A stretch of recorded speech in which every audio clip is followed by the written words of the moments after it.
Ela só não é uma política masoquista porque quem sofre é o povo e não as pessoas que elaboram essa política. Então, eu queria destacar aqui as peripécias da última semana. Né? Com relação à polícia, né, foi assassinado um menino na Zona Sul, nessa semana. Né? Essa não é, logicamente, a única morte. Nós não fizemos um levantamento exaustivo, mas isso aí provocou uma rebelião na Zona Sul. A mesma Polícia Militar atacou um acampamento do MTST em Maceió, aos gritos de Lula está morto, viva Bolsonaro. Destruiu aí a cozinha do MTST, queimou materiais do MTST, agrediu as pessoas e tudo mais. Em Belo Horizonte, né, foi efetuado um despejo de um assentamento do MST, sem nenhum tipo de mandado judicial, também da forma tradicionalmente truculenta da PM. Nessa semana, nós tivemos a intervenção do ministro da Economia, o Paulo Guedes, nos fundos de pensão. Né? Ele decidiu que os fundos de pensão não serão mais eleitos, mas serão controlados pelo mercado. Mercado quer dizer os tubarões da especulação financeira. Logicamente que isso daí até várias pessoas declararam que, inclusive, inconstitucional. Né? Vamos ver o que acontece, mas a verdade verdadeira é que eles querem entregar os fundos de pensão, que são de propriedade, na sua maioria, dos trabalhadores de diversas categorias, na mão, né, dos piores especuladores financeiros que tem no país. Isso aí é a mesma coisa que você pegar a galinha que está no galinheiro e entregar na mão da raposa, dizendo que o galinheiro é uma prisão e a gente precisa libertar a raposa. O Bolsonaro, essa semana, sancionou o famigerado pacote anticrime, que foi apoiado, a gente não pode esquecer, né? Foi apoiado pela esmagadora maioria dos parlamentares de esquerda de todos os partidos. E, finalmente, né, das coisas mais destacadas, tem outras coisas, nós tivemos aí o indulto de Natal, né, onde o Bolsonaro indultou as pessoas, ou esses policiais que atiram nas pessoas na rua, né, e que foram condenados por crime, não por crime doloso, quer dizer, com intenção de matar, mas por crime culposo, que é absurdo, porque em vários dos acontecimentos era muito óbvia a intenção de matar, o abuso de força e tudo mais. Esse indulto de Natal é particularmente pernicioso, porque ele é uma carta branca para que a polícia se sinta ainda mais à vontade para matar as pessoas na rua. Né? Muita gente, inclusive de esquerda, fala, né, que a polícia mata os bandidos. Né? Não é assim. O caso do menino da Zona Sul, o caso de Paraisópolis, vários casos de crianças no Rio de Janeiro que foram mortas pela PM mostram, esses casos todos, que na verdade é uma matança indiscriminada de pessoas. Com o indulto, os policiais vão se sentir ainda mais à vontade para atirar em todo mundo, sabendo que no ano que vem, se o Bolsonaro ainda estiver aí, eles podem ser também indultados. Né? Então, esse daqui assim, uma breve, né, exposição das maldades, dos ataques contra a população do final de ano, quer dizer, no período de Natal, a população brasileira recebeu tudo isso de presente. Né? Queremos destacar porque nós estamos, repito, né, nós estamos vivendo uma situação muito estranha, que é a seguinte: nós temos um governo que avança, né, com grande voracidade sobre os direitos da população, ataca os direitos legais, democráticos, ataca as condições sociais, e aí a esquerda adotou uma política que é a seguinte: vamos esperar até 2020, quer dizer que nós teríamos 2020, até 2022, nós teremos 2020, 2021, 2022 com o mesmo ritmo de ataques contra a população. Né? Os ataques, não passa um único dia sem que o governo ataque duramente a população, sem que haja repressão, sem que haja assassinatos pela polícia, agressões contra determinados grupos, imigrantes, população LGBT, etc. e tal.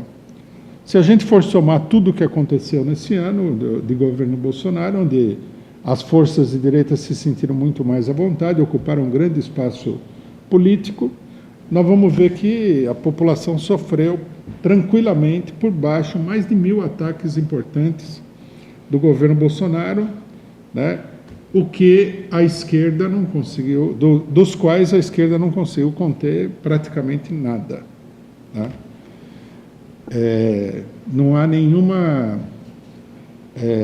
vitória significativa da chamada política de resistência diante do governo Bolsonaro, né? O que nós temos são ataques, ataques e mais ataques. Bom, queria destacar, além do indulto de Natal, há 2 temas aqui que a gente deve... Três temas que eu acho que são importantes. Um é o fato de que o Bolsonaro sancionou o pacote anticrime do Moro, que é uma coisa, um ataque de conjunto gigantesco contra a população pobre do país, que a esquerda votou nesse projeto, né? Uma verdadeira traição à população pobre, aumenta penas, dificulta as pessoas de saírem da cadeia, etc. e tal. E votaram nesse pacote sabendo, né, perfeitamente, que isso daí vai levar uma situação que já é insustentável, que é a situação da repressão policial e judicial, e a situação penitenciária no Brasil, a uma verdadeira explosão, né? Nós temos atualmente 820.000 pessoas presas, que é um número de pessoas maior do que a maioria das cidades do país. Esse número corresponde ao dobro da capacidade efetiva do sistema prisional brasileiro, que deveria, na melhor das hipóteses, né, logicamente que não seria uma coisa muito boa também, abrigar aí cerca de 400.000 pessoas. Os presídios as condições de vida nos presídios são sub-humanas, né? E mesmo assim foi aprovado o pacote anticrime. Aí nós vimos nos últimos dias que o PSOL, né, principalmente o Marcelo Freixo, mas o PSOL em geral, começou a comemorar a sanção do Bolsonaro, porque o Bolsonaro deixou no pacote o chamado juiz de garantias, que é uma novidade que foi introduzida aí por setores da esquerda e foi apoiado pela burguesia, né? Toda vez que a burguesia apoia uma proposta política da esquerda, a gente tem que olhar com extrema desconfiança para saber qual é o motivo pelo qual aquela proposta foi apoiada, né? O juiz de garantia seria um juiz que procuraria garantir o cumprimento da lei no processo, né? Como intenção, digamos assim, que é uma intenção razoável, né? Porque se cumprirem a lei antidemocrática que existe no país, é um avanço em relação à situação de total arbitrariedade, né? E se separaria a fase de investigação, do ponto de vista do juiz, da fase de julgamento. Então, isso aí foi comemorado como uma grande conquista, né, dentro do pacote anticrime, sendo que, e com a intenção de ofuscar a realidade do resto do pacote anticrime, que é uma coisa verdadeiramente hedionda, né? Ainda mais num país onde todo dia tem um crime novo, né? O Congresso se reúne lá, olha e fala, por exemplo, o Congresso, as Assembleias Legislativas. Um exemplo aqui que é importante, a Assembleia Legislativa do Paraná aprovou a proibição total dos fogos de artifício. Você não pode produzir, ter posse de fogos de artifício, comercializar, transportar, não pode nem olhar. Se você olhar para um rojão, é capaz de você acabar na cadeia. E isso daí, né, foi feito em benefício dos pobres animaizinhos domésticos, né, porque espalhou-se aí a ideia de que o animal doméstico ele sofre muito com os fogos e tal, se assusta, Na realidade, não se trata de nada disso. Não existe nenhuma aprovação de lei que seja tão inocente assim. A proibição dos fogos é, evidentemente, uma tentativa muito séria de controlar uma coisa que potencialmente poderia ser uma arma, seguindo o objetivo da direita nacional, que é um objetivo tradicional de direita, de todo tipo de ditadura, de desarmar completamente a população. Todo mundo sabe que em algumas manifestações as pessoas usaram rojões contra a polícia e tudo mais. Então, quer dizer, você não pode, agora você não pode também, os fogos estão proibidos. Se for encontrado em casa com uma biribinha, pronto, vai ser processado e condenado, né? Nós temos que lembrar que pode parecer absurdo isso daqui, né? Algumas pessoas, sempre tem alguém que fala, não, isso daí é uma coisa absurda falar isso. Mas nós temos que lembrar que em São Paulo, por exemplo, há uma série de condições para você comprar uma lata de tinta. Por quê? Por causa das pichações. Para quem não acompanha bem a coisa, nós vivemos num estado já muito policial. Eu vi também com relação aos fogos, né? Eu vi também o PSOL defendendo uma lei parecida com essa para o Rio Grande do Sul. Logicamente que em breve tudo isso aí vai se espalhar, né? E você não pode chegar perto de pólvora de jeito nenhum. De um lado, o Bolsonaro faz a propaganda do armamento, da liberação do armamento. Do outro lado, a população é encurralada, né? De todas as maneiras, tudo é proibido, etc. e tal. Isso daí já é uma coisa comum. E, né, pior de tudo, num país onde existem tem tanto crime que eu acho que a maioria da população comete todo dia algum crime sem se dar conta de que ela está cometendo um crime. Muitos desses crimes são obra da esquerda nacional, eles que aparecem lá. Queria relembrar aqui um fato muito antigo, que é o seguinte: hoje em dia todo mundo sofre com a praga policialesca das câmeras de vigilância do trânsito, que também a gente não pode nunca esquecer, tem um propósito admirável, que é impedir que as pessoas se matem no trânsito, né? O que não impede que os governos das cidades e estados arranquem o couro da população com multas, né? Mas isso daí não é porque o governo quer arrancar o dinheiro da população, de jeito não vamos pensar. Imagina pensar uma coisa dessa de um Dória, de um governador do PSDB? Lógico que não. Quem que introduziu essas câmeras no trânsito pela primeira vez? Foi o governador do Distrito Federal do PT, Cristóvão Buarque, que agora ele está perdido aí, né, virou um direitista e tudo mais. Então, o pacote anticrime, no marco de tudo que está acontecendo no Brasil e no marco daquilo que é tradicional no Brasil, é uma coisa monstruosa. Aí o juiz de garantias é apresentado como uma vitória. Logicamente que não há. Vamos supor que o juiz de garantias fosse uma grande vitória. Não, você coloca as duas coisas na balança, uma coisa não desfaz a outra de jeito nenhum. Mas acontece, né, que esse juiz de garantias não é vitória nenhuma, de fato. É só uma vitória aparente, é uma aparência. Porque também a gente tem experiência com isso. Na Constituição de 1988, os grandes democratas brasileiros, eles inventaram uma espécie de juiz de garantias, que era o quê? O Ministério Público. Vocês lembram? Vocês estão lembrados do Deltan Dallagnol? É esse mesmo.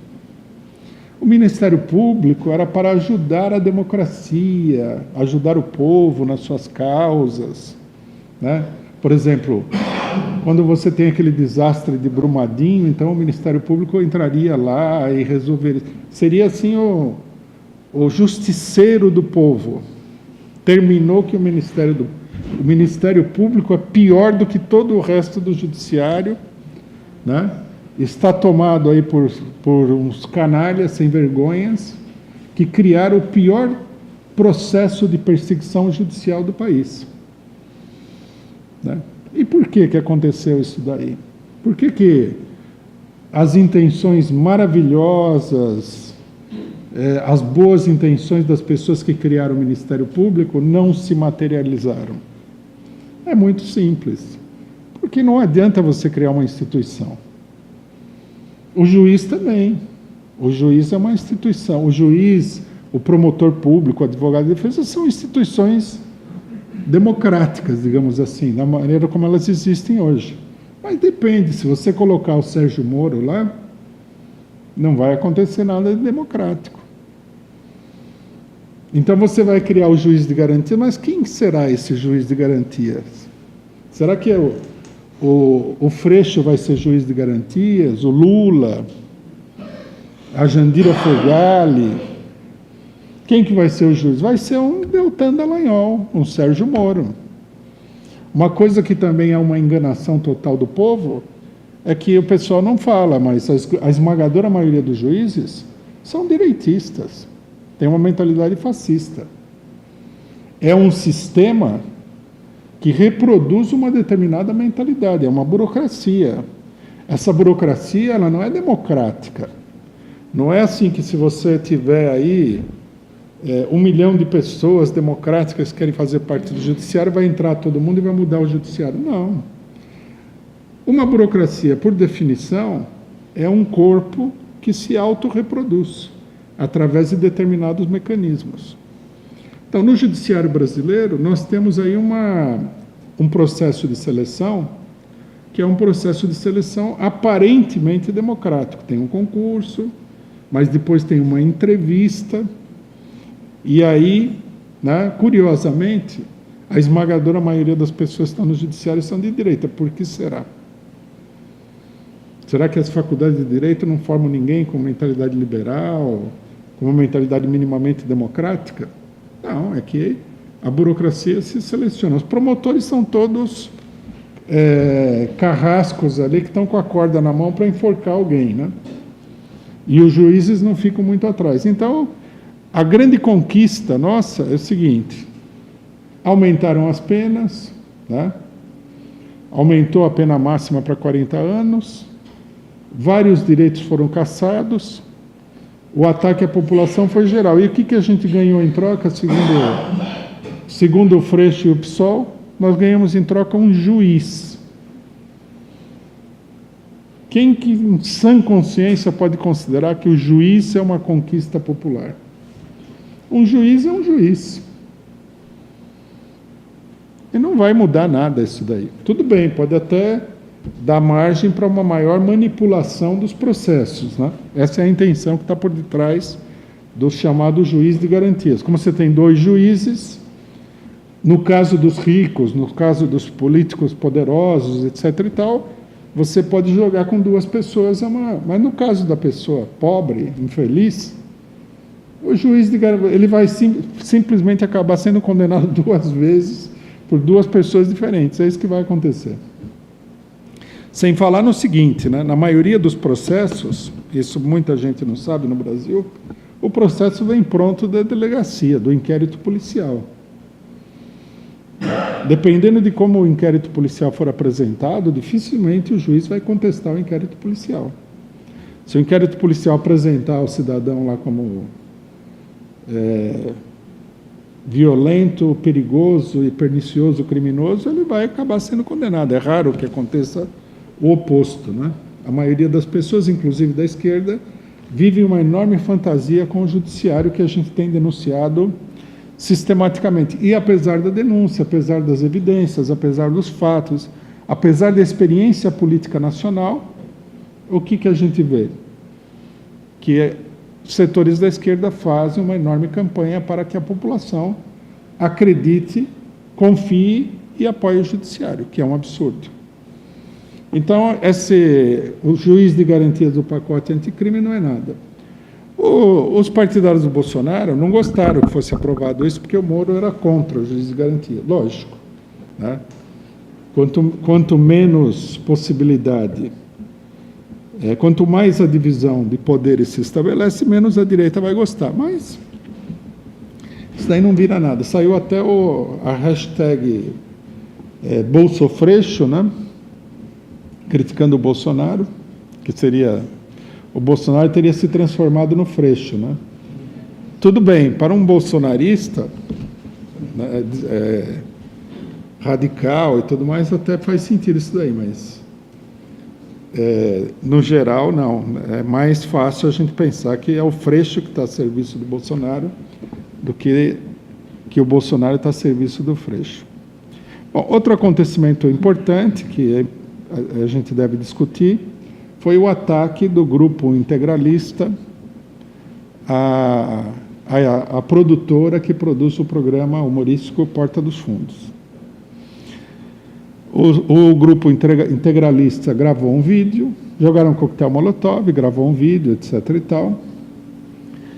E aí a esquerda, mais uma vez, deu uma demonstração gigantesca de completa desorientação política. Bom, primeiro eu vi, depois de ver várias colocações absurdas, eu vi uma colocação ainda mais absurda, que veio de um militante do PCB, que é o seguinte: mas como um grupo grava um vídeo e todo mundo está fazendo campanha contra o integralismo? E o que seria? Será que foi um grupo guerrilheiro bolivariano que jogou o coquetel na Porta dos Fundos? Se o pessoal apareceu com a camisa integralista e fala que é integralista, não há motivo nenhum para a gente desconfiar que seja outra coisa. Talvez eles sejam nazistas, disfarçados de integralista, mas aí não muda nada, né? A coisa é toda clara. Alguém poderia falar, né? Não é uma coisa muito segura nem muito inteligente. Esses grupos aí não são nada, é meia dúzia de gatos pingados, como falaram do Bolsonaro, né? O pessoal da intervenção militar, durante toda a campanha do golpe de Estado, era meia dúzia de gatos pingados. Agora já não é meia dúzia, não são gatos e nem pingados e estão no governo. Então não é muito sábio que a gente comece aí a fazer uma propaganda tão idiota, né? Nós falamos aqui de uma pesquisa que mostrava que no Brasil existem mais de 400 células nazistas. O pessoal chamaria de neonazista, mas não sei por que o neo. São nazistas, aqueles que usam a suástica do nazismo alemão e tal, e que falam Heil Hitler. 400 células. Aí alguém pode falar, mas a célula é pequenininha, sei lá, terá no máximo 3 pessoas, mas aí só aí são 1.200 pessoas. Mas isso tudo é uma grande bobagem, porque na realidade a maior parte da polícia é fascista. É a educação, é a organização, é a seleção de pessoas, é a atividade de matar gente na rua e tudo. Cria-se uma mentalidade fascista. E a polícia militar principalmente, não é meia dúzia de pessoas. A polícia militar é maior do que o Exército Nacional. É mais de 500 mil de pessoas no país inteiro. Ou, sei lá, chega a 700 mil pessoas. Então, quando você fala que o grupo integralista é inofensivo porque ele é pequeno, tem que lembrar que existe isso. Que dentro das Forças Armadas há um amplo setor fascista, declaradamente fascista. Quer dizer, que a ameaça é real, não adianta ficar se escondendo. Aí, né, esse setor vem aqui e ataca o programa Porta do Fundo, porque se expressou de uma maneira, segundo eles, desrespeitosa em relação à religião cristã. Então, quer dizer, nós estamos já de volta, não é o primeiro acontecimento também, tem que dizer isso, né? Mas fica absolutamente claro que nós já estamos de volta aos tempos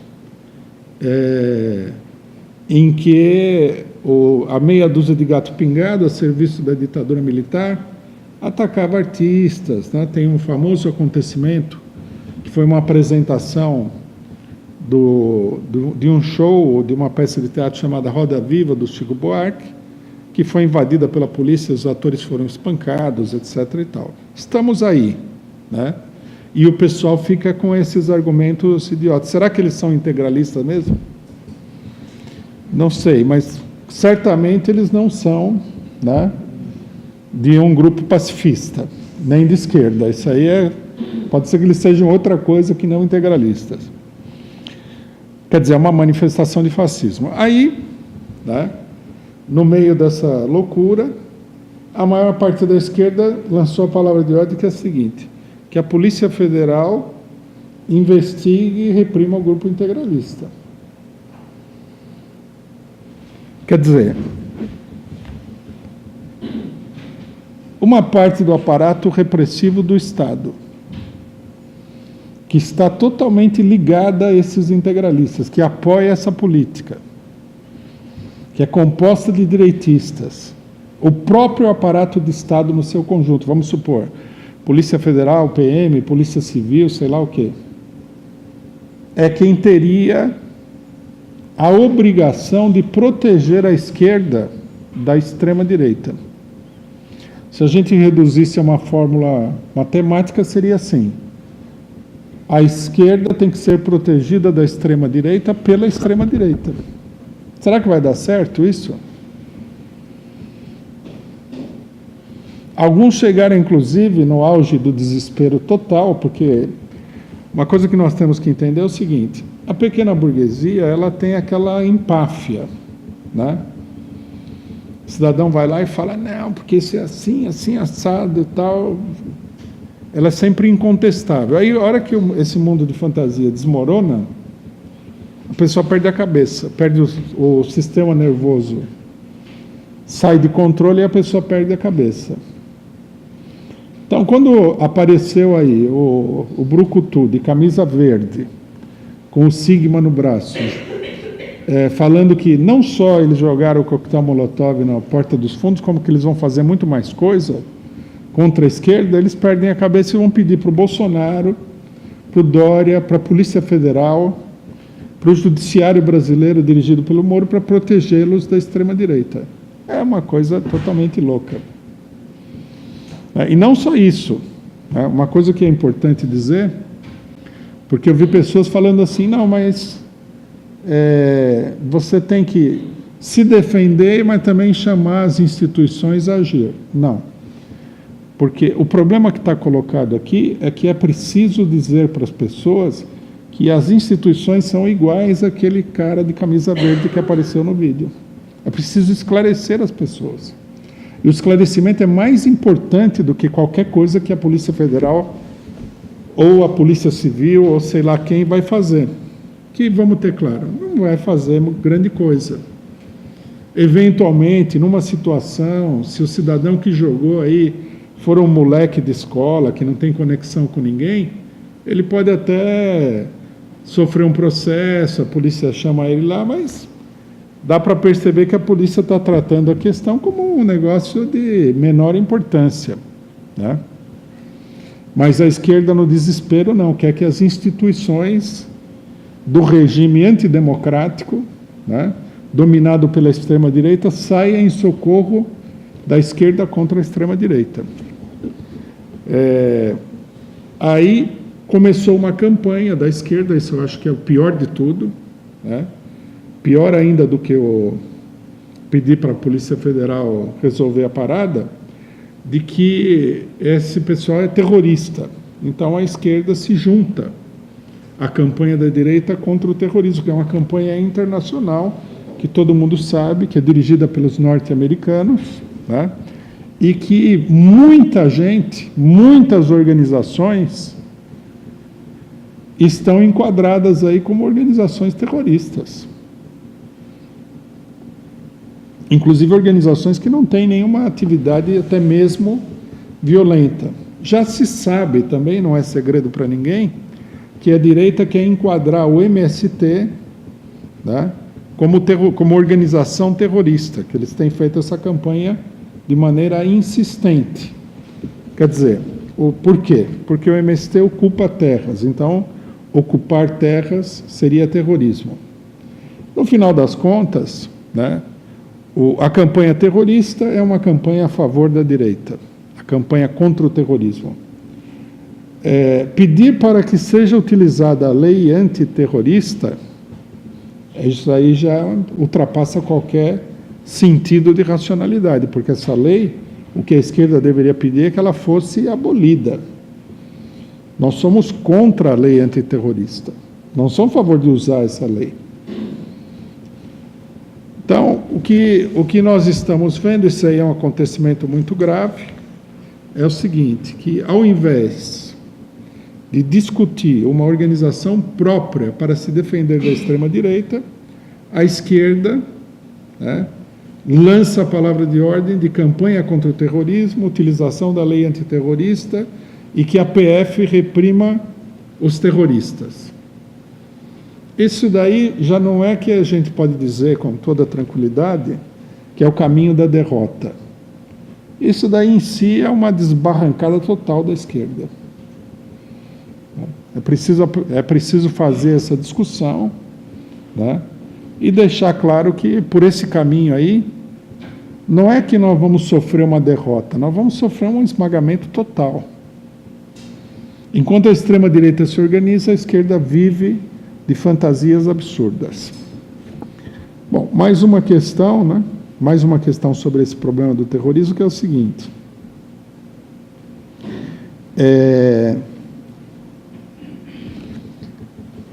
Uma reflexão para a esquerda que gosta de resolver os problemas sociais e políticos do povo com uma legislação criminal. O Porta dos Fundos fez uma sátira aí, fez uma paródia envolvendo a religião. As igrejas evangélicas, não sei se a Igreja Católica também, se ergueram aí para pedir a proibição. Finalmente não foi concedida essa proibição. Mas aqui a gente vê o seguinte, que a política de proibir os pensamentos ruins, tá, que pressupõe que o mundo todo é bom, que você precisa corrigir alguns detalhes, né, ela conduz a uma situação verdadeiramente totalitária de supressão total da opinião. O cristianismo ele vem sendo criticado aí no mínimo desde que surgiu, 2000 anos. Piadas religiosas que o pessoal considera quer proibir, isso aí é tradição brasileira. Né? Acho que não tem nenhum brasileiro que nunca contou uma piada aí onde aparece São Pedro, o céu, Satanás, etc. e tal. É a coisa mais normal do mundo. Mas vai acabar sendo proibido porque nós estamos na época da preservação da moral e dos bons costumes. Você não pode falar palavrão. Eu vi uma matéria de um esquerdista aí do PSOL falando o seguinte, que não pode mandar o Bolsonaro tomar naquele lugar. Que a gente tem que ser elegante, quem tem que ser educado na luta política. Logicamente que se for para travar a luta política num salão, né, esse pode ser educado o suficiente. Você vem a pessoa, você chama a pessoa de nobre colega e tal, mas a coisa não está para isso. Nem no Congresso Nacional o pessoal está muito educado. Volta e meia os deputados saem aí no braço, por coisas inclusive menores. Então, nós estamos vivendo nesses tempos aqui que você não pode falar, você não pode falar para o Bolsonaro ir tomar naquele lugar, você teria que reprimir o povo. Logicamente que ninguém vai, né, quando tiver uma aglomeração de pessoas e o pessoal começar a gritar isso, ninguém vai lá e falar, ó, pessoal, não vamos gritar, porque isso aí vai causar muito problema para a pessoa. Mas é o que a esquerda está vivendo nesse mundo, que é um mundo direitista de fantasia esquerdista. Tá? Isso daqui é pior do que na época da ditadura, numa série de sentidos. O que a esquerda quer. Bom, para completar aí as coisas, apareceu aí um debate, uma crítica do presidente do PSOL, Juliano Medeiros, contra o Lula, porque o Lula falou que o golpe de 2016 foi organizado pela CIA, pelos Estados Unidos, e mencionou que, possivelmente, as mobilizações de 2013 teriam sido organizadas pela CIA. Aí o presidente do PSOL, que não deve ter muita coisa para fazer, rapidamente se levantou, né? Em outros casos ele não se levanta para contestar essa declaração do Lula da participação da CIA, né? Logicamente que o caso de 2013 é um caso confuso, mas terminou sendo dominado pela direita. Essa é a realidade. Quer dizer, tirando detalhes da análise que são importantes, né, de como a coisa aconteceu, são importantes para a atuação política. A colocação do Lula, genericamente, é correta. Esse golpe é um golpe que vem do imperialismo. Se o imperialismo já estava intervindo em 2013 ou não, é possível, né, que eles tenham intervindo em 2013, é difícil de saber, mas você criticar justamente essa colocação do Lula, de que é o imperialismo que deu o golpe de Estado no Brasil, é uma coisa muito direitista, né, e mostra, né, uma coisa que deve fazer parte do balanço geral do golpe, que é a posição da esquerda, principalmente do PSOL, né? Se tem um partido que confundiu e atrapalhou a luta contra o golpe, foi o PSOL. Agora eles aparecem aí como sendo os grandes defensores da luta contra o golpe, o que é uma falsificação total, que mostra que para você falsificar a história, você não precisa nem deixar que a história, que os acontecimentos se transformem em história. Você pode falsificar logo no momento que eles estão acontecendo, né? Você não falsifica a história, você falsifica o presente. O PSOL foi o Boulos, que é o candidato presidencial do PSOL, figura de pro, etc. e tal, foi o homem da campanha do não vai ter Copa. Depois eles levantaram a palavra de ordem de que não tinha que defender o governo da Dilma do golpe, tinha que atacar a Dilma por causa do ajuste fiscal. Naquela época nós falamos, a hora que a Dilma for derrubada e o próximo governo entrar, o ajuste fiscal da Dilma, que a gente condenou, vai parecer um agrado na população. E o que aconteceu?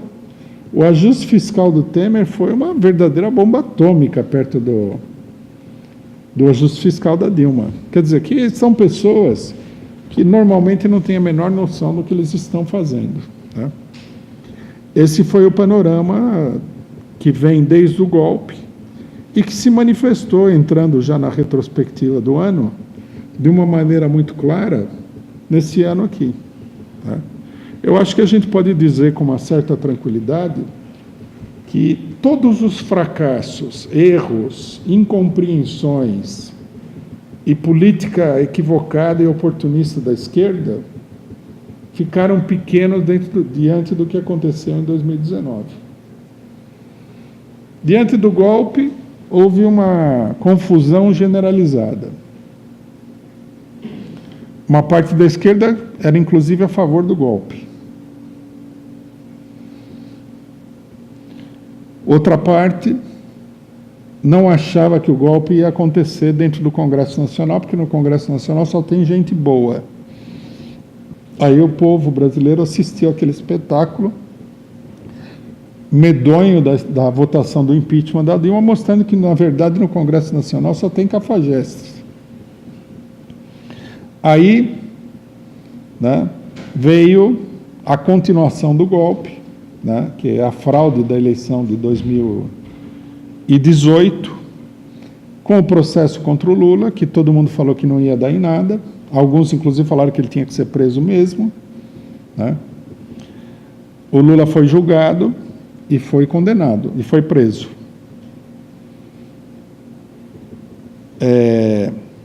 Aí nós fomos para as eleições de 2018. Nas eleições de 2018, o pessoal, cada um tratou de armar uma chapa eleitoral para ocultar o que realmente estava acontecendo, que era uma fraude eleitoral.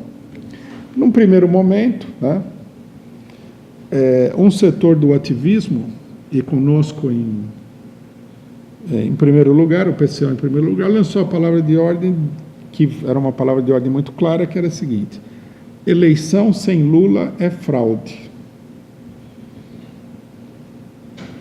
Mas aí a gente vê o problema da esquerda. Muita gente da esquerda falava isso daí. Alguns com mais convicção e outros com menos convicção. Eleição sem Lula é fraude, eleição sem Lula é fraude. Aí veio a eleição. Lula se candidatou.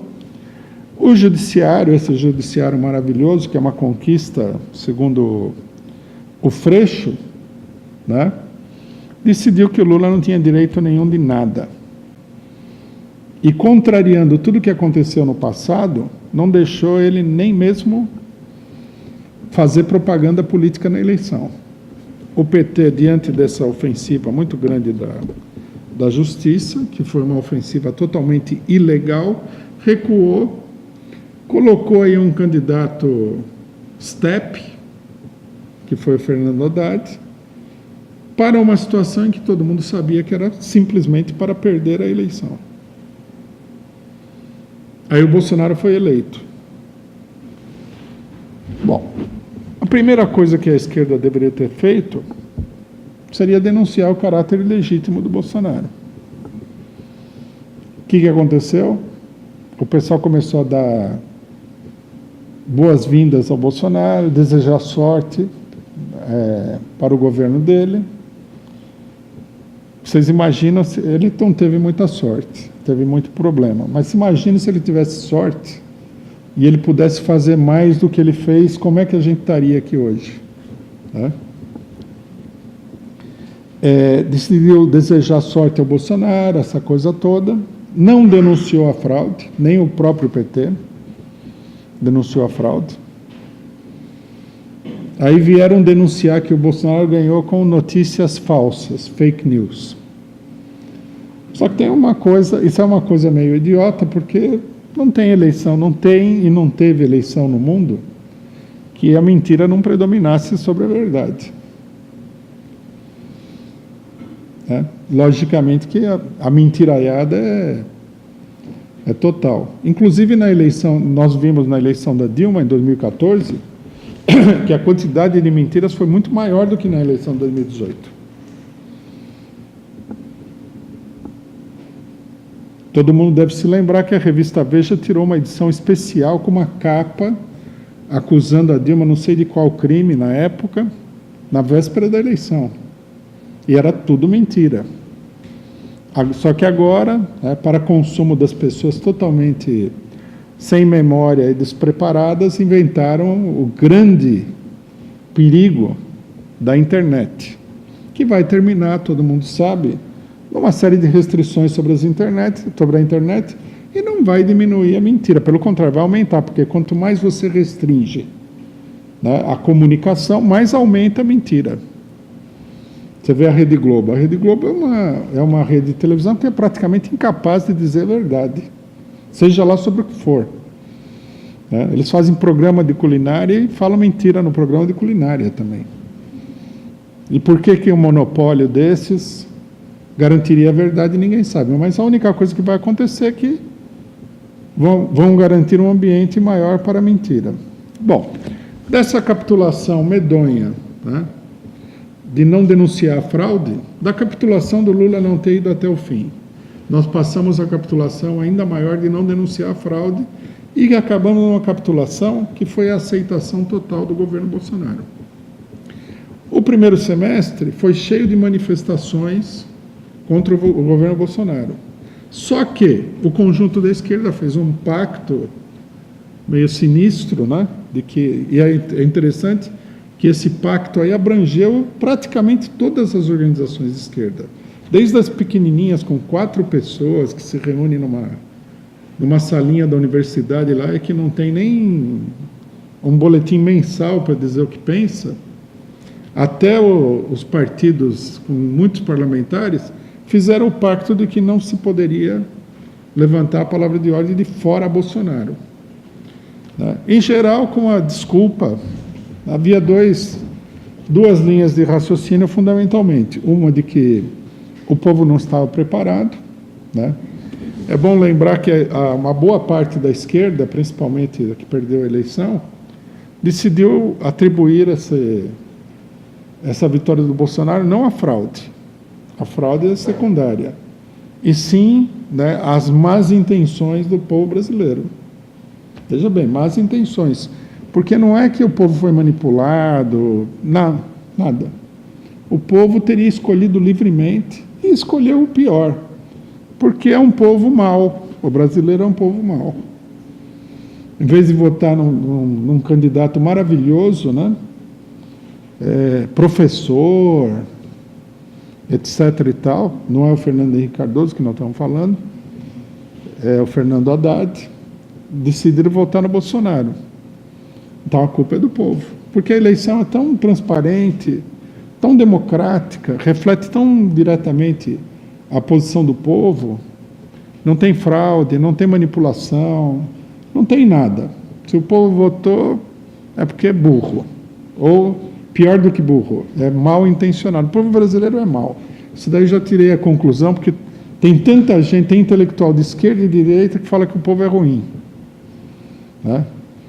É ruim porque nós não somos descendentes daqueles povos maravilhosos como os alemães, né, como os suecos, como os holandeses. E nós somos descendentes da muito inferior civilização latina. Né? Então, a civilização latina não deu nenhuma contribuição para a cultura mundial. Né? Quem deu contribuição foi a Noruega. E nós somos inferiores por causa disso daí. Né? Isso fala tanto a direita como a esquerda. Isso quando não colocam o problema do negro, que era escravo, etc. O índio, que é preguiçoso, e assim por diante. O português, que não sei qual defeito que tem o português, mas tem muito defeito também e tal. Então, nós chegamos num ponto em que você não pode combater o governo Bolsonaro porque o povo é mau. O povo brasileiro é mau. Não está preparado, votou no Bolsonaro, apoia o Bolsonaro. O que eu escuto de pessoas, o que eu escutei esse ano, de gente perguntando por que o povo pobre apoia o Bolsonaro. Só que o pessoal não se deu conta do seguinte: Bolsonaro teve 37% do total do eleitorado brasileiro, não é nem a maioria. O pessoal não faz conta, não sei. São pessoas muito inteligentes, contrário do povo brasileiro, mas eles não fazem uma conta. 37%. E o Bolsonaro, ele foi apoiado por todos os partidos burgueses, todos, de uma maneira ou de outra, inclusive pelo PDT do Ciro Gomes, pelo PSB, que muita gente no PT considera que é um grande aliado. Todos, quer dizer, o conjunto dos partidos da burguesia se juntou para eleger o Bolsonaro com uma esmagadora máquina de propaganda, dinheiro, tudo, e não conseguiram nem 40% do voto brasileiro. Quer dizer, é uma situação que indica uma fragilidade da burguesia muito grande. Mas, ao invés de apontar esse fato, né, que aponta para a crise do governo Bolsonaro, que nós vimos durante o ano, preferiram apontar o fato de que o povo apoia o Bolsonaro quando não há nenhuma evidência concreta de que isso seja uma realidade.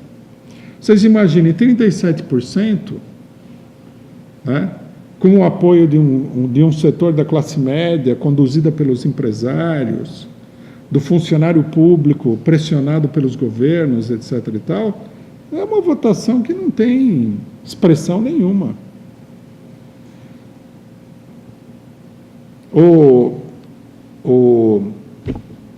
Outra coisa, durante a eleição foram cancelados aí mais de 3 milhões de votos no Nordeste, que é um reduto eleitoral do PT, mal ou bem.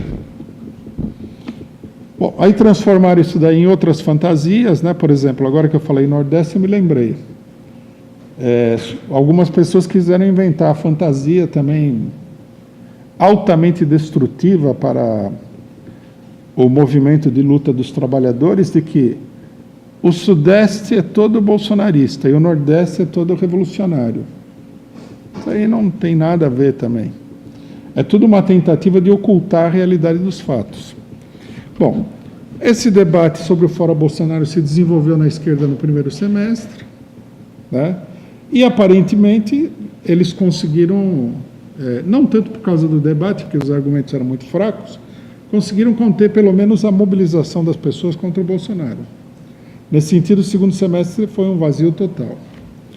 Nós fizemos aí uma campanha intensa pela liberdade do ex-presidente Lula, fizemos 2 atos em Curitiba, que foram chamados pelo PCO, e não tiveram apoio da maior parte das lideranças do PT, o que mostra que eles não queriam nem mobilizar pela liberdade do Lula.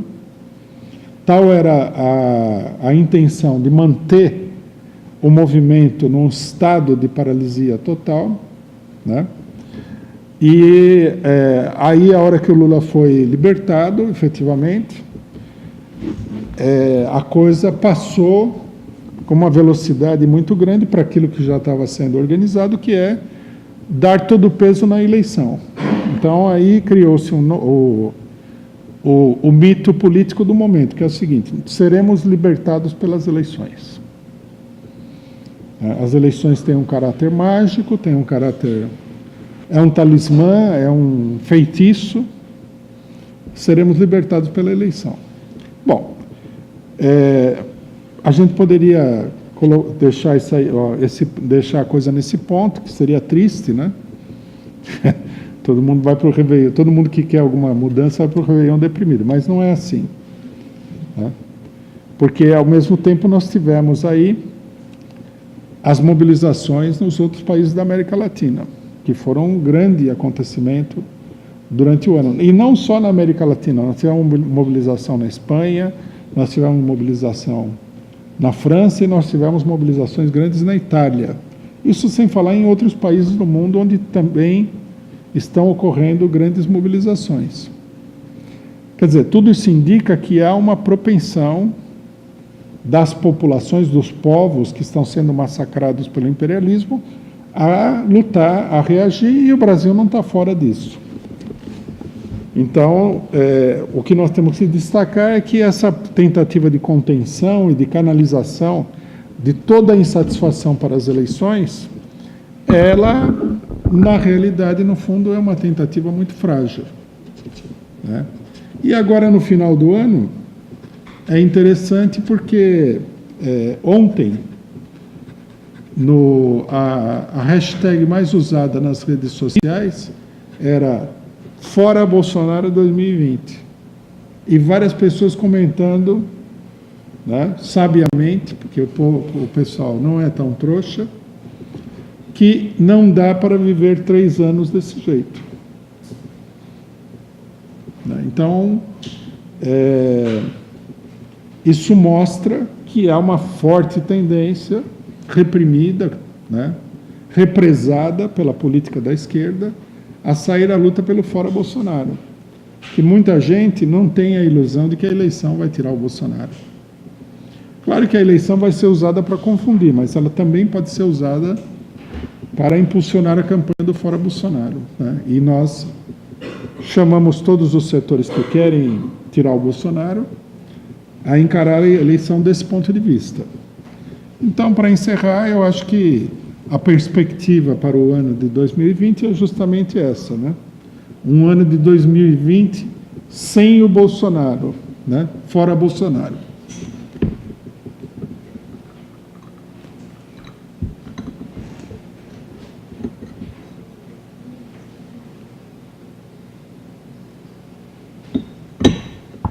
Bom, companheiros, nós vamos começar com as perguntas. Antes eu queria só reforçar, já que a gente está no balanço aí do ano de 2019, reforçar o convite aí para o Réveillon Vermelho.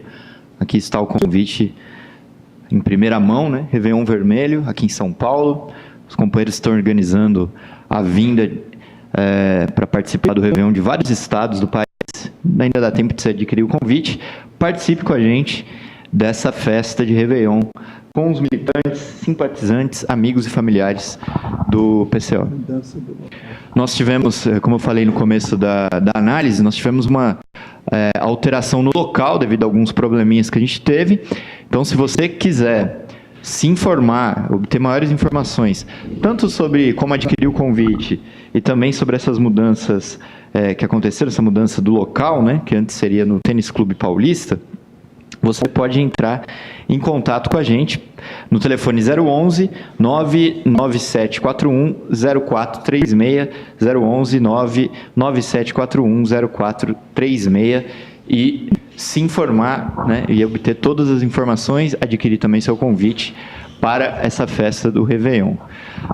Bom, vou fazer a primeira pergunta da internet, se algum companheiro quiser perguntar aqui presencialmente, é só se inscrever comigo. Vamos lá. Primeira pergunta, eu queria agradecer o superchat da Daisy, muito obrigado, também ao superchat do Helps Inox. Ele diz o seguinte: última análise, Rui disse que a gente não pode só esperar que se escorreguem no banheiro do Planalto. A análise foi assertiva, mesmo ele caindo, vaso ruim não quebra fácil.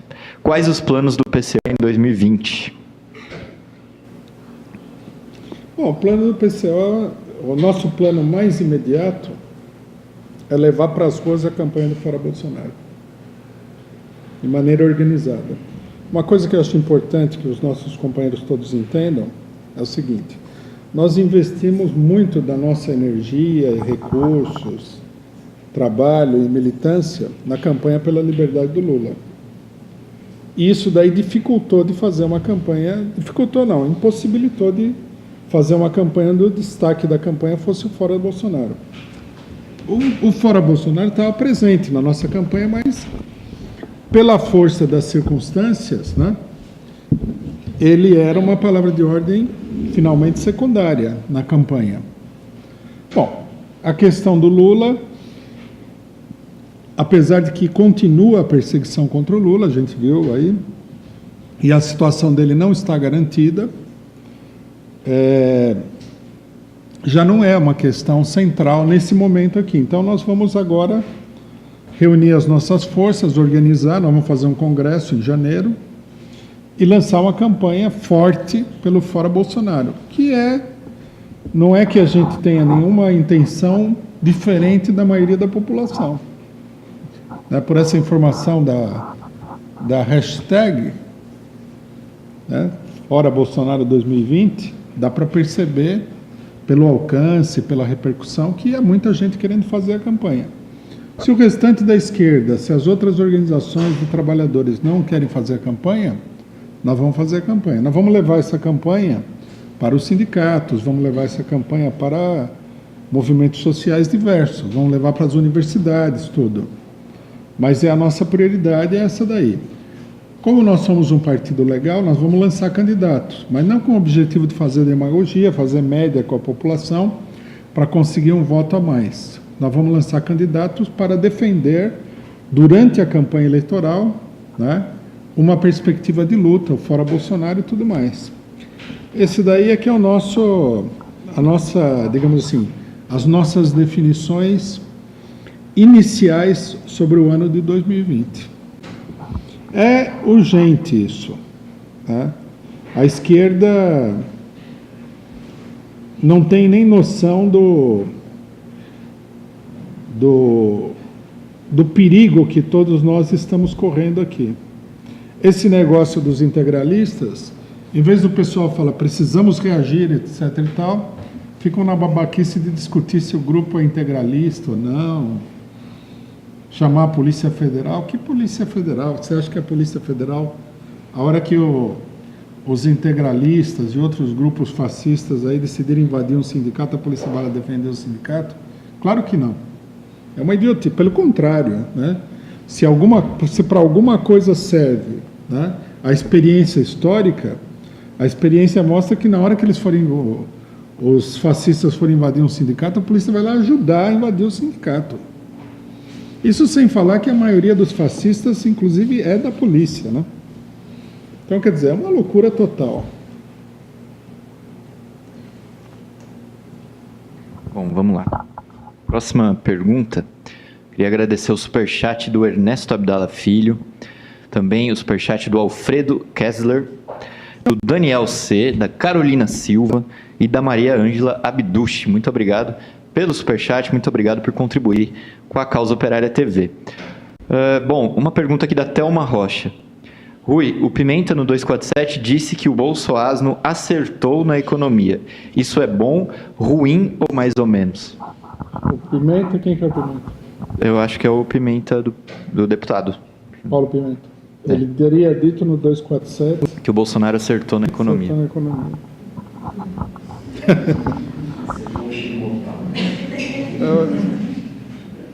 Eu acho complicado que a trajetória do pessoal. O Paulo Pimenta foi um dos deputados mais ativos na luta contra o golpe aí, né? Onde os deputados do PT não foram nem um pouquinho ativos, tem esse detalhe. Aí ele votou o pacote da Previdência, que mostra uma desorientação política muito profunda. E essa declaração, na minha opinião, não faz sentido nenhum. Qual seria o acerto dele na economia? Política, veja só, isso aí do acerto na economia é bobagem. A política do Bolsonaro é atacar a população, né? É uma política predatória sobre o patrimônio, o ativo fixo do Estado, através das privatizações, reduzir os salários, reduzir os gastos estatais e transferir esse dinheiro para o mercado financeiro, para os capitalistas em geral. E a expectativa, o que é? Que isso daí vai produzir um resultado positivo de crescimento da economia. Bom, aqui nós temos que dizer duas coisas. Primeiro, que isso é pura feitiçaria. A fórmula é usada o tempo todo, a burguesia quer essa fórmula. Se isso daí leva ao desastre social, à revolução, ao incêndio do país, para eles tanto faz, né? Então, é uma fórmula, não tem o que acertar, o que errar nessa fórmula. É como uma empresa, que a empresa está diminuindo os lucros, o patrão vai lá e fala para o pessoal administrativo: demitam 10% do efetivo da fábrica. Não tem como acertar ou errar nisso daí, né? Segundo, a economia brasileira não depende da sabedoria do Paulo Guedes, que não tem sabedoria nenhuma. Inclusive, é um tipo que nem o Bolsonaro, meio louco, né? A economia brasileira depende do mercado internacional para melhorar um pouquinho. Agora, o mais importante de tudo, que eu acho que deveria ser a preocupação da esquerda, é que, da época da ditadura para cá, a economia brasileira, do ponto de vista estrutural, do ponto de vista histórico, só andou para trás. A indústria brasileira diminuiu mais de 30%. Isso daí não pode ser considerado como um avanço de ponto de vista nenhum. O país está retrocedendo de um ponto de vista histórico. Então, não sei, o Paulo Guedes vai resolver esse problema, que é o problema-chave, ou o comentário diz respeito, né, a uma pequena flutuação nos índices econômicos. A burguesia faz um carnaval em torno do aumento de 0, de alguma coisa que acontece aí. Mas isso daí é pura propaganda. Na verdade, a economia brasileira depende do que vai acontecer internacionalmente. E a situação internacional não é bonita. Sem falar que, com o nível de crise social que já foi provocado por essa mesma política, né, que agravou as condições sociais que já eram graves antes, o Paulo Guedes pode muito bem ser responsável por fazer o país explodir. Então, aí ele teria acertado do ponto de vista revolucionário, porque ele vai voltar a população contra a burguesia pela política dele. Eu nem sei. Você escuta essas coisas, você nem sabe direito onde é que a pessoa quer chegar com esse comentário. Levando em consideração o que disse a pessoa aqui, né? Eu não sei, eu não li a entrevista do Paulo Pimenta, não sei nada. Próxima pergunta é o superchat do Ricardo Souza. Muito obrigado. Gostaria que o Rui explicasse o que é a bolha financeira que todos falam e temem. Olha, em termos bem simples, o problema da bolha financeira é o seguinte. A economia mundial, ela depende hoje principalmente da especulação. Inclusive, a maior parte da economia industrial. Se você abrir uma empresa e for vender aí um badulac qualquer, um produto industrial, a sua situação, com raras exceções, logicamente, né, é uma situação difícil. Então, o que os empresários fazem? Primeiro, eles retiram o dinheiro da produção, o mercado está saturado, tudo, e colocam esse dinheiro na especulação financeira. Quer dizer, compram títulos. O que é, na realidade, isso daí é a bolha financeira, uma tentativa dos capitalistas de produzir dinheiro a partir de dinheiro, sem passar por uma produção real de bens materiais. Então, o dinheiro ele se multiplica sozinho, como se fosse um passe de mágica. O cidadão empresta o dinheiro e recebe um dividendo, que é aquele dinheiro mais X% que ele ganhou, que é a especulação financeira. Isso é feito em larga escala. De um ponto de vista geral, todo esse movimento da bolha financeira, ele é, mesmo quando o dinheiro é investido na indústria, ele é especulativo. A pessoa investe aqui, num setor que está dando dinheiro por motivos especulativos, né? A manipulação de preços, de quantidade de produto disponível no mercado, essa coisa toda, então ele ganha dinheiro aí. Mas isso também não é um investimento produtivo, é um investimento de caráter especulativo. A hora que a coisa vai mudar, esse mercado não consegue mais se sustentar, o dinheiro rapidamente ele se desloca para outra parte do planeta para investir num negócio totalmente diferente daquele que estava investido ali. Então, quer dizer, é uma economia baseada na especulação, na valorização artificial de ativos, né? Isso daí, por exemplo, para a gente ter ideia do impacto e do problema que isso significa, basta ver a história brasileira com o negócio do café. Quando o mercado do café ficou saturado, o café dava muito dinheiro, os especuladores internacionais, eles passaram a especular, o café passou a ser um objeto de especulação. Então, eles, por exemplo, controlavam os estoques, diminuíam a produção, compravam o café, estocavam, vendiam o café para ser utilizado futuramente. Quer dizer, na verdade, o café era só um pretexto para uma rolagem gigantesca de títulos financeiros. Aí teve a crise da Bolsa em Nova York, né? A especulação financeira veio abaixo, e o que aconteceu? O café passou a não valer absolutamente nada. Valia zero, valia nada. E aí o que acontece? O governo brasileiro, para salvar os especuladores e os latifundiários do café, mandou queimar a bagatela de 50 milhões de toneladas de café.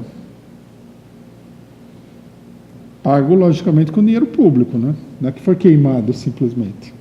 Ele comprou e queimou, para ver se ele conseguia fazer com que o mercado, que estava... Sabe aquele cidadão que morreu, o pessoal está dando choque nele para ver se ele volta à vida? O mercado do café estava nessa situação aí do cidadão que morreu. Isso daí produziu no Brasil uma devastação econômica extraordinária. Foram, a partir da queda da Bolsa de 1929, foram 15 anos 16 anos de completa instabilidade política, inclusive com um governo de tipo fascista, que foi o Estado Novo do Getúlio Vargas. Então vocês podem dimensionar o que acontecerá quando a bolha financeira explodir mundialmente. A bolha financeira atual, a bolha de 1929, perdão, perto da bolha financeira atual, é como se fosse assim aquela bombinha de São João, sabe aquela que a gente acende e joga bombinha para assustar a pessoa? Em comparação com uma bomba atômica. Porque a especulação financeira hoje é milhares de vezes superior à especulação financeira de 1929. Quer dizer, o que acontece é o seguinte: a burguesia pode manobrar, mas isso daí, em algum momento, vai explodir, não tem por onde. E a economia, outra coisa também que as pessoas devem entender para não se confundir com a imprensa capitalista. A economia mundial, ela não se recupera. Quando ela tem um período de crescimento, é um crescimento sobre a base de uma grande devastação anterior. Desde 1984, mais ou menos, a burguesia vem destruindo a economia de diversos países e diversos setores para ver se consegue uma recomposição do mercado capitalista, e ela nunca conseguiu. E agora ela está destruindo mais ainda. Veja a ferocidade com que o Bolsonaro, né, vai para cima da economia nacional, privatizando, fechando, diminuindo.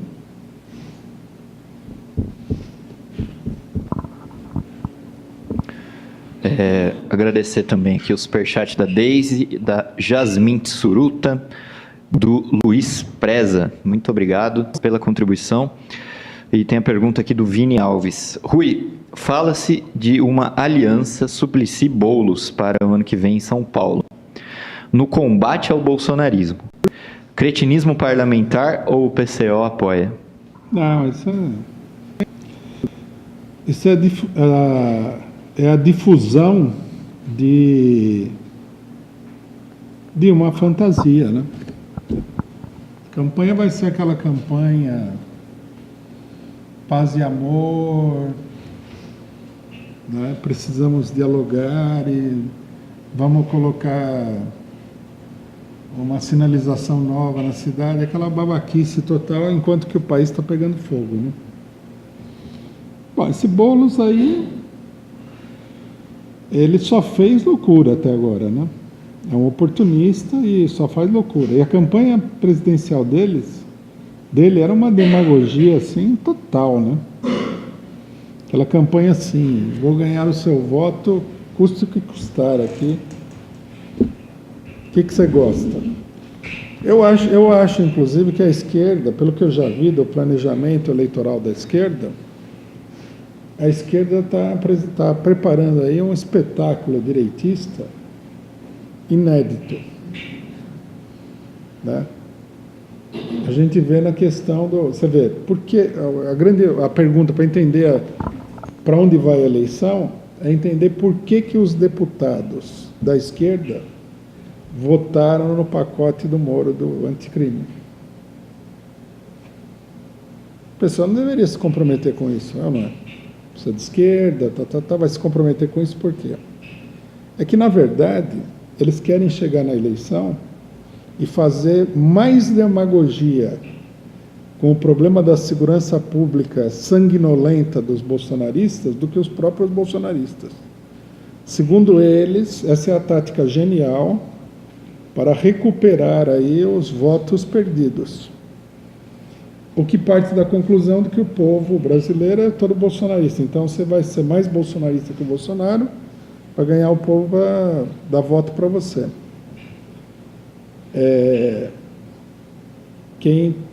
Quem não conhece nada que compre essa história triste. Não tem a menor possibilidade desse daí dar algum resultado positivo. A gente tem que entender também que a campanha eleitoral ela não é dirigida por um programa político. ela em geral é dirigida por pessoas de marketing eleitoral.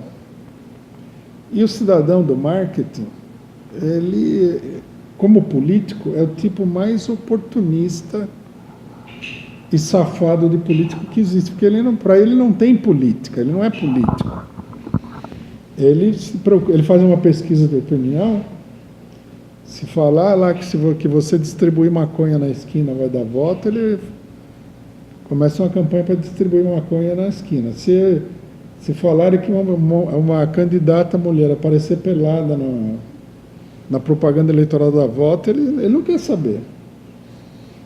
Ele põe qualquer negócio ali que ele acha que dá voto. E o pessoal, desesperado, né, entra nessa onda aí. Vai ser um show de oportunismo e safadeza eleitoral, eu acho que nunca dantes visto no Brasil.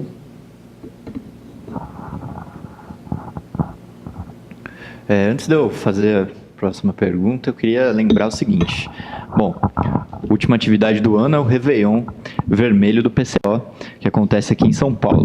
E a primeira atividade de 2020, já tem data marcada, é a Universidade de Férias do PCO, com o curso Fascismo, o que é e como combatê-lo, parte 2 do curso, que começa dia 17 de janeiro, vai até o dia 24, e o curso será dado pelo companheiro Rui Costa Pimenta, com ênfase na análise do fascismo na Espanha, em Portugal, no Brasil e no Japão.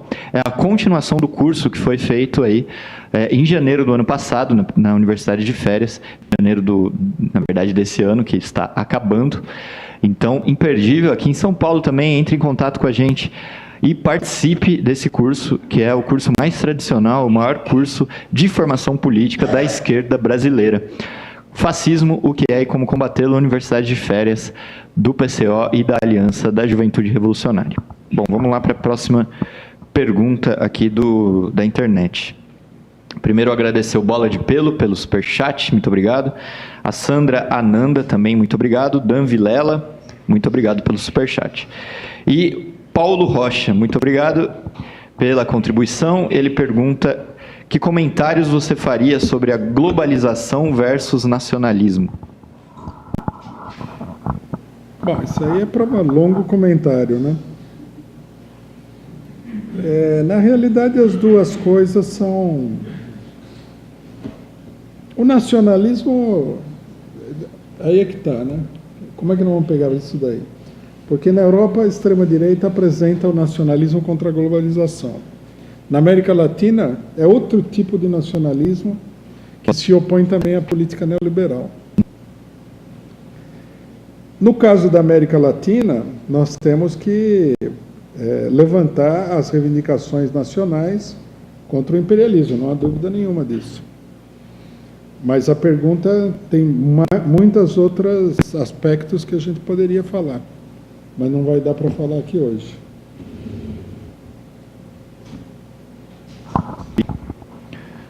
Próxima pergunta aqui é do Guilherme Ferraz. Muito obrigado também pelo superchat. Ele diz o seguinte: ouvi de uma pessoa da esquerda que manifestações dos outros países, como Chile, foram fogo de palha, que já refluíram. Como combater essa ideia? Fogo de palha? Quer dizer, não tem crise social. Já refluiu, já. Não tem centenas de milhões de pessoas na miséria, tá? Tudo fogo de palha. Quer dizer, a pessoa é superficial. Saiu à rua sem motivo e pronto, acabou. Né? Isso aí é uma coisa que eu acho que o que a gente deve comentar é o seguinte, que você circular nos meios da esquerda não faz bem para a cabeça. É muita besteira que você escuta. E eu acho assim, a maioria das pessoas não consegue administrar tanto. Você precisa ter uma certa experiência política para não ficar completamente desnorteado com essas coisas, né? No Chile, o pessoal queimou a sede da Enel. A mobilização continua até agora, não refluiu nada. se espalhou por vários países, aí vem o cidadão e fala, é fogo de palha. O que é fogo de palha?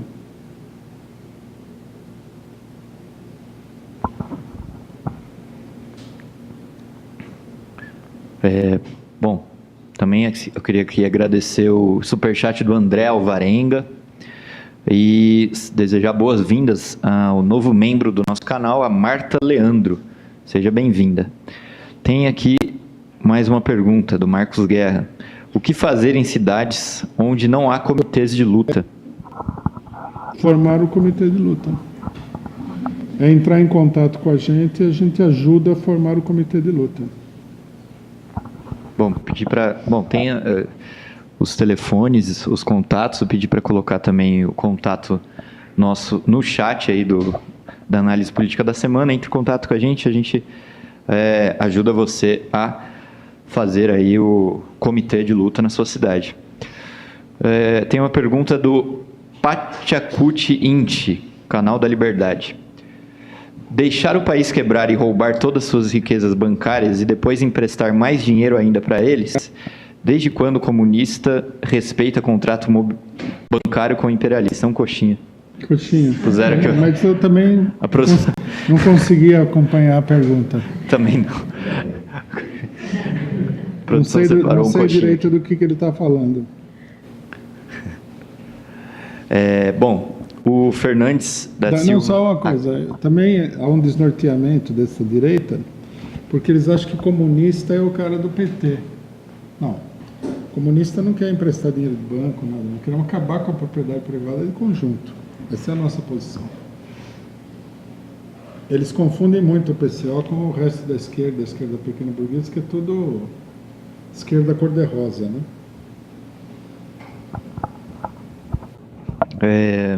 Pergunta aqui do Fernandes. Quem de fato é de esquerda? Quem de fato é de esquerda? Esquerda é uma coisa muito genérica, né? Os partidos que são a favor das reivindicações democráticas, né, total ou parcialmente, que são a favor das reivindicações sociais, são de esquerda. Os outros que privilegiam na sua doutrina, no seu programa, os interesses dos capitalistas contra o povo, são de direita. Mas é uma coisa genérica, mas mesmo sendo genérica, ela é funcional. E a gente não deve confundir a esquerda com a direita.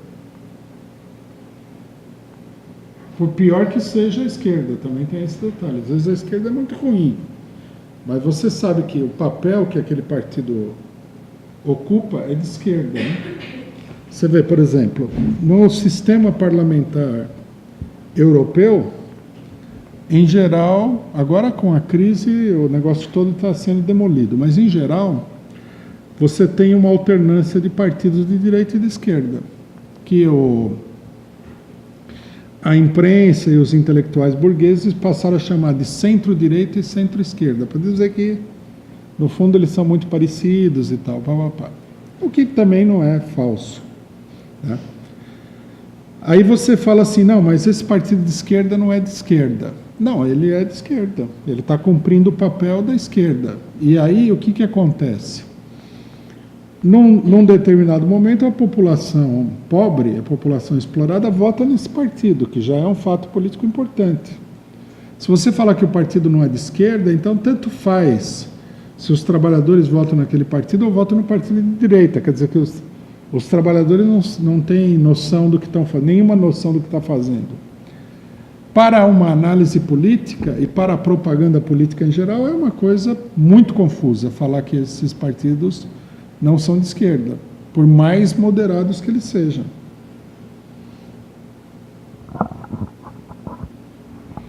Bom, nós temos aqui, acho que a última pergunta de hoje, do superchat do Mark Davis. Como combater a cultura da meritocracia? A gente deve, o problema não é combater a cultura A, B, C ou D. É necessário fazer uma propaganda pela sua posição, ou seja, por um programa socialista, por um programa definido. Assim você combate a posição do outro.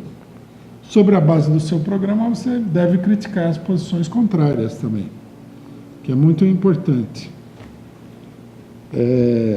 Agora, o mais importante não é simplesmente a propaganda. Propaganda é insuficiente para você avançar. Para avançar é preciso mobilizar as amplas massas. Só existe uma maneira de mudar um país, com a participação, com a presença, com a mobilização, a organização das amplas massas. Então não adianta, tudo bem que a propaganda é importante, mas ela é insuficiente, né? Bom, e mais, aproveitando a pergunta, a propaganda puramente individual, quer dizer, artesanal, que a pessoa faz lá, né? As redes sociais, elas dão muito vazão a um determinado tipo de ilusão, que você, exprimindo a sua opinião, você está contribuindo para mudar o mundo. Não é assim. Para combater a burguesia, do ponto de vista da propaganda, você precisa de uma séria organização de propaganda. Não vai ser o esforço individual de A, B, C, isoladamente, que vai resolver o problema, não. É preciso construir um partido, é preciso construir uma imprensa, é preciso ir atrás, trabalhar sistematicamente. Dá muito trabalho, né? Eu já vi isso daí. Tem gente que se aproxima do PCO achando que é só uma questão de opinião. Tudo bem, o primeiro passo é a posição política, mas, na verdade, nós somos um partido de ação. Aí a pessoa estranha, nossa, quanta coisa que tem que fazer e tal. Que não é também nenhuma grande coisa, porque ninguém está levando tiro, ninguém está de metralhadora no ombro, nem nada, mas se você não faz o trabalho coletivo e não se esforça por criar uma máquina de propaganda grande, disciplinada e tal, você nunca vai conseguir vencer. É uma ilusão. Nós estamos combatendo poderosos meios de comunicação e outros meios de ação da burguesia. Pensem aí numa Rede Globo, nos jornais da burguesia, são empresas capitalistas, né, máquinas de propaganda muito bem organizadas. Lógico, não dá para ser igual à Rede Globo, né? Até porque você precisaria ter o privilégio de ter aquele canal de televisão, mas você tem que fazer o máximo possível, que né, apesar da desigualdade que sempre vai existir, é o suficiente para levar adiante a atividade revolucionária, mas você tem que fazer um esforço e tem que considerar a dimensão da tarefa, que não é uma tarefa pequena, né? Tem que haver uma máquina de propaganda e agitação e que seja também capaz de mobilizar as pessoas, que seja uma máquina grande, bem organizada, bem disciplinada, para que você possa combater, né, a direita, a burguesia, etc. E tal. Se você não tiver isso, precisa... Muita gente fala, né, já vi muito comentário pessoal toda hora, pede contribuição, pede dinheiro. Precisa de muito dinheiro para fazer isso daí. Então, quer dizer, é todo um empreendimento. Como diz a Terceira Internacional, fala o seguinte, o jornal, a imprensa partidária tem que se transformar numa empresa comunista. Porque empresa não no sentido de que vai ter lucro, mas no sentido de que é organizada como uma empresa, como uma indústria. Enquanto na esquerda brasileira não houver essa compreensão, o esforço todo é inútil. O PT, por exemplo, é um partido que nem tem jornal. Nem tem material, só tem material de propaganda em época eleitoral. Nós, PCO, que somos um partido muito menor, nós tiramos, acho que, 20 vezes mais cartazes pedindo a libertação do Lula do que o PT inteiro, no Brasil inteiro. Quer dizer, é um partido, em última instância, impotente fora das eleições, né? É apenas uma máquina eleitoral e uma máquina eleitoral fraca. Se você cortar todas as alianças do PT, com tudo quanto é partido, um balaio de gato danado, na eleição também não vai bem. Próxima pergunta é da Silvia Lux, superchat, muito obrigado. O texto Esquerdismo do Lenin esclarece a situação atual das esquerdas? Eu acho que todos os textos do Lenin esclarecem a situação da esquerda, porque a esquerda faz tudo o contrário do que o Lenin falava.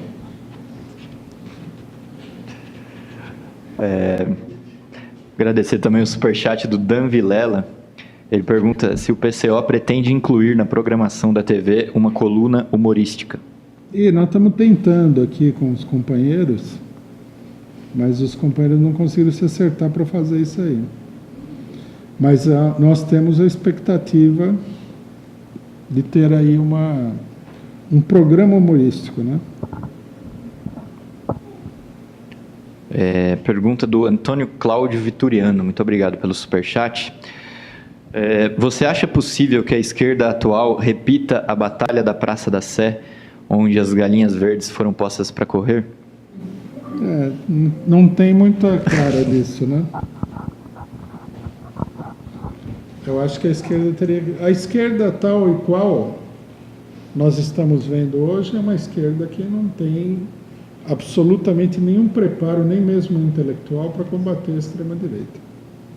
Eu não vou dizer que tem um preparo organizativo, né, para combater a extrema-direita. Não tem nem preparo intelectual, não faz parte das ideias dessa esquerda que a extrema-direita tem que ser combatida de uma determinada maneira. Agora, as coisas mudam, né? Algumas pessoas evoluem, outras não.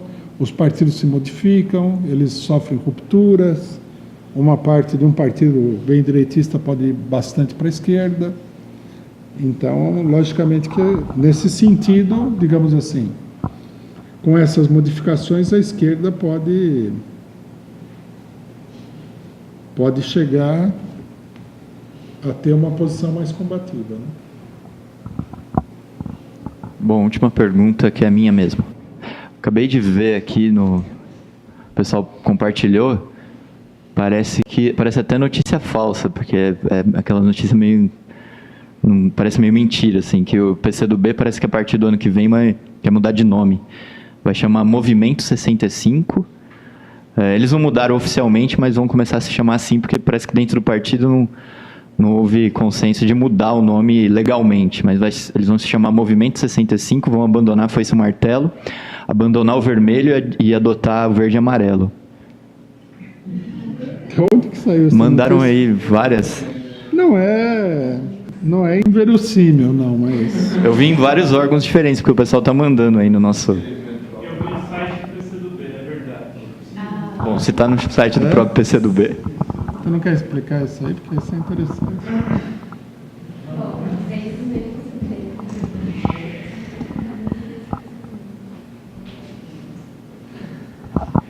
Não, saiu em vários portais, saiu no Metrópole, que é o jornal de Brasília, saiu no Conversa Fiada e saiu no site oficial do PCdoB, não no jornal deles, o Vermelho, mas o PCdoB. Uma nota do Comitê Central do PCdoB que explica o que eles estão fazendo. Que eles...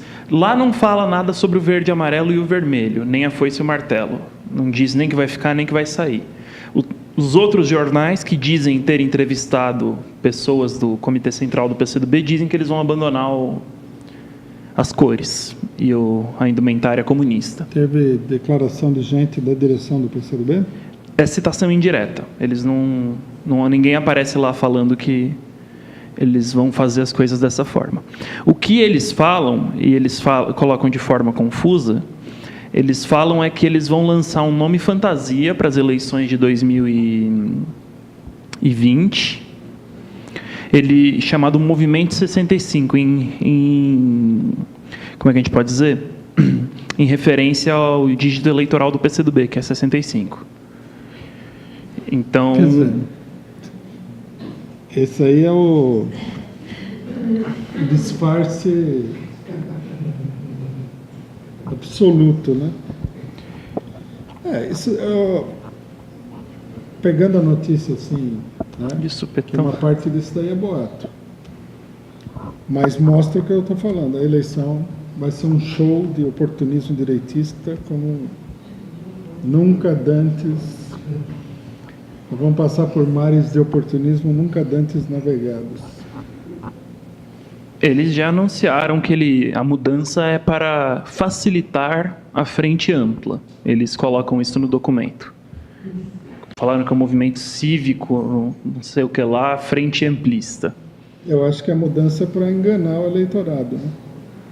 Porque uma coisa importante, que também a esquerda brasileira não entende, não basta você ter uma proposta, você tem que apresentar uma fisionomia pública que seja a materialização daquela proposta. Então, por exemplo, quando a sua bandeira aparece em algum lugar, as pessoas têm que olhar e falar: esse é o partido que fez isso, pensa isso, age de acordo, não age de acordo. Senão, tudo é um estelionato político. Você tem que fazer as coisas e mostrar, botar a cara lá, botar a sua assinatura embaixo. E dessa forma, a experiência política do povo se identifica com aquela bandeira, com aqueles símbolos, o nome do partido. O nome do partido tem que ser um nome adequado à ideologia partidária e tudo mais. Então, por exemplo, você vai na universidade, tem chapa eleitoral de tudo quanto é nome, né? Mosquito que não voa, rosa da lembrança amarela, umas coisas assim que você fala: de onde que tiram tanto nome? Um monte de nome de música, né? Isso tudo é um estelionato político, na verdade. A pessoa tem que se apresentar com o seu próprio rosto. O que acontece aqui é assim: é como se você fosse um empresário, você desse o golpe na praça, aí você arruma um laranja, muda o nome da empresa e parte para outro golpe com as mesmas pessoas. Isso aí não é uma política correta de esquerda, né?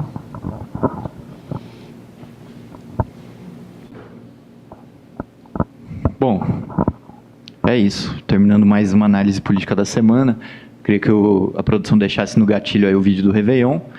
Nosso próximo encontro aí é justamente no Réveillon Vermelho do PCO. Adquira seu convite, participe conosco dessa festa aqui em São Paulo, festa tradicional do PCO, com os militantes, simpatizantes, companheiros, familiares, amigos do Partido da Causa Operária. Para participar, entre em contato com a gente, adquira seu convite.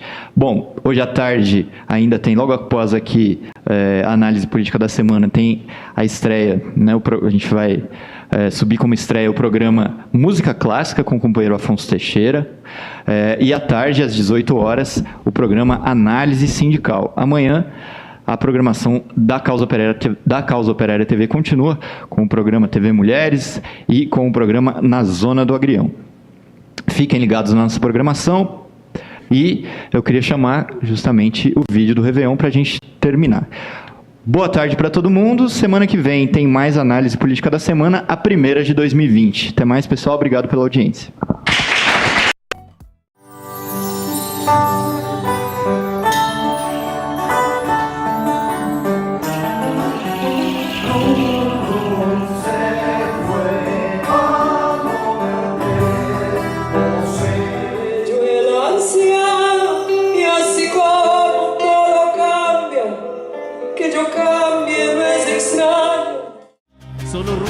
Solo ruina de ingratitud y recuerdos que hacen llorar. Que la vida requiere